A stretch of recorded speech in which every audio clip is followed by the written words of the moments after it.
Top हेडलाइन्सचे प्रस्तुत करता आहेत राजयोग पेंट्स, खुशियां आपकी, रंग हमारे।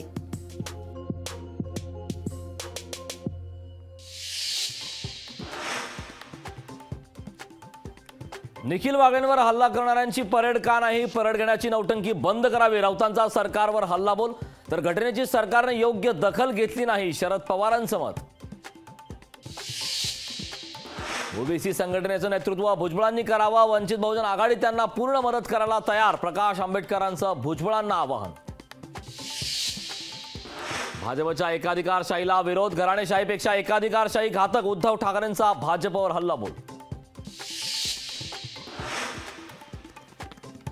देशात मोदींशिवाय दुसरा पर्याय नाही, तिसऱ्यांदा मोदींनाच पंतप्रधान करायचं, राष्ट्रवादी मेळाव्यातून अजित पवारांचे कार्यकर्त्यांना आवाहन। भाजपसोबत गेलो असलो तरी विचारधारा बदललेली नाही, राज्यातील जनता अजित पवारांच्या पाठीशी, दादांनाच मुख्यमंत्री बनवायचं, भुजबळांचं राष्ट्रवादी मेळाव्यातून युवकांना आवाहन। अजितदादांना सीएम केल्याशिवाय शांत बसायचं नाही, मर्यादा सोडून बोलाल तर आम्ही सोडणार नाही, धनंजय मुंडेंचा शरद पवार गटाला इशारा।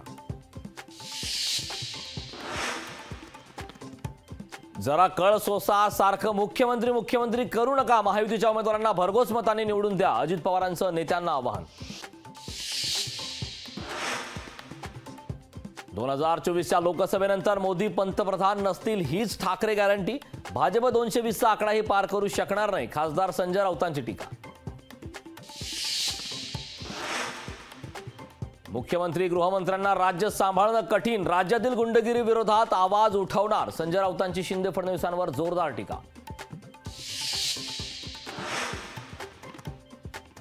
संजय राऊतांना गांभीर्याने घेऊ नये, मुख्यमंत्र्यांना नाहक बदनाम केले जात आहे, उदय सामंत यांची राऊतांवर टीका।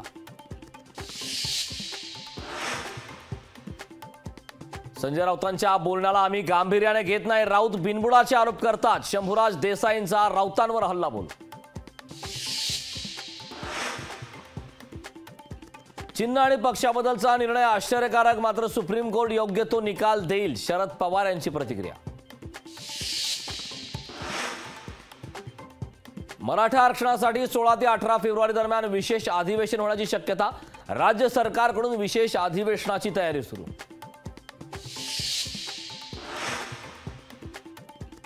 मनोज जरांगेंच्या आमरण उपोषणाचा दुसरा दिवस, सगळे सोयरे कायद्याबाबत सरकारने भूमिका स्पष्ट करावी, तर आरक्षणासाठी विशेष अधिवेशन बोलवावं, जरांगे पाटलांची मागणी। टॉप हेडलाइन्सचे प्रस्तुत करता आहेत राजयोग पेंट्स, खुशियां आपकी, रंग हमारे।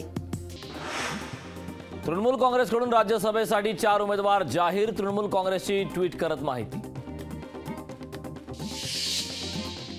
इंडिया आघाडीला पंजाबमध्ये मोठा धक्का, पंजाबमध्ये आप स्वबळावर लोकसभा लढवणार, आप लढवणार पंजाब आणि चंदीगडमधील सर्व 14 जागा। संयुक्त किसान मोर्चाच्या वतीनं 16 फेब्रुवारीला भारत बंदचं आवाहन, विविध मागण्यांसाठी पंजाब हरियाणातील शेतकऱ्यांचा मोर्चा। पाकिस्तान निवडणुकीचा निकाल अखेर जाहीर, इम्रान खान समर्थकांचा 97 जागांवर विजय, तर नवाज शरीफ यांच्या पक्षाला 76 जागा। पाकिस्तानमध्ये नवाब शरीफ बिलावल भुट्टोमध्ये युती होण्याची शक्यता, तर मतमोजणीत फेरफार झाल्याचा पीटीआयचा आरोप। उद्धव ठाकरेंना करमचंद जासूस म्हणणारे मुख्यमंत्री शिंदे फेकूचंद, राऊतांची शिंदेंवर टीका, तर मुख्यमंत्र्यांनी इतिहास समजून घ्यावा मग बोलावं, राऊतांचा शिंदेंना सल्ला। एकाराच्या मृत्यूवर राजकारण करणं वेदनादायी, मुख्यमंत्री एकनाथ शिंदेंचा विरोधकांना टोला। यवतमाळमध्ये हंसराज अहिरांना शेतकऱ्यांनी धरले धारेवर, शेतमालाला भाव का मिळत नाही, शेतकऱ्यांचा सवाल। मुख्यमंत्र्यांसह राज्यातील मंत्र्यांकडून मराठा आरक्षणासंदर्भात फसवणूक सुरू, तर जरांगे पाटील यांनी राजकारणात यावं, हरिभाऊ राठोडांचा जरांगेंना सल्ला। आदित्य ठाकरे 15 फेब्रुवारीला जळगाव दौऱ्यावर, जळगाव लोकसभा मतदारसंघात आदित्य ठाकरेंच्या होणार 4 सभा। ओबीसींची जातनिहाय जनगणना करण्याच्या मागणीसाठी वणीत ओबीसींचा एल्गार मोर्चा। लोकसभा निवडणुकीपूर्वी कर्मचाऱ्यांना दिलासा, ईपीएफ व्याज दरात 0.10% वाढ, पीएफ व्याजदर 8.25%वर. देशभरातील 6.8 कोटी कर्मचाऱ्यांना होणार फायदा. म्हाडा कोकण मंडळाच्या 5,311 घरांसाठी 24 फेब्रुवारीला सोडत. ठाण्यात मुख्यमंत्री शिंदेंच्या हस्ते निघणार सोडत. वेगवेगळ्या भागातील 20 सारथीचे विद्यार्थीही जरांगेंसोबत उपोषणाला बसले. मागील 18 महिन्यांपासून फेलोशिप न मिळवल्यामुळे विद्यार्थी जरांगे पाटलांसोबत करणार उपोषण. लोकशाही मराठी ऐका, पहा, जागरूक रहा.